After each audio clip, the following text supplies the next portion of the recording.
پھر اگر میں نہ بھی پڑے تو خیر پوار ہی صحیح،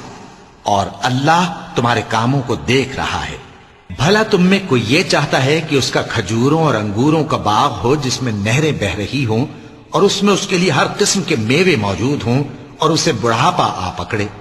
اور اس کے ننھے ننھے بچے بھی ہوں، تو ناگہاں اس باغ پر آگ کا بھرا ہوا بگولا چلے، پس وہ جل جائے۔ اس طرح اللہ تم سے اپنی آیتیں کھول کھول کر بیان فرماتا ہے تاکہ تم سوچو اور سمجھو۔ مومنو، جو پاکیزہ اور عمدہ مال تم کماتے ہو اور جو چیزیں ہم تمہارے لیے زمین سے نکالتے ہیں ان میں سے اللہ کی راہ میں بھی خرچ کرو، اور بری اور ناپاک چیزیں دینے کا قصد نہ کرنا کہ اگر وہ چیزیں تمہیں دی جائیں تو بجز اس کے کہ لیتے وقت آنکھیں بند کر لو، ان کو کبھی نہ لو، اور جان رکھو کہ اللہ بے نیاز ہے، خوبیوں والا ہے۔ شیطان تمہیں تنگ دستی کا خوف دلاتا اور بے حیائی کے کام کرنے کو کہتا ہے، اور اللہ تم سے اپنی بخشش اور رحمت کا وعدہ کرتا ہے، اور اللہ کشائش والا ہے، سب کچھ جاننے والا ہے۔ وہ جس کو چاہتا ہے دانائی بخشتا ہے، اور جس کو دانائی ملی بے شک اس کو بڑی نعمت ملی۔ اور نصیحت تو وہی لوگ قبول کرتے ہیں جو عقل مند ہیں، اور تم اللہ کی راہ میں جس طرح کا خرچ کرو یا کوئی نذر مانو، اللہ اس کو جانتا ہے، اور ظالموں کا کوئی مددگار نہ ہوگا۔ اگر تم خیرات ظاہر کر کے دو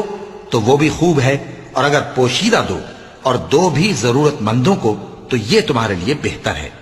اور اس طرح کا دینا تمہارے گناہوں کو بھی دور کرے گا،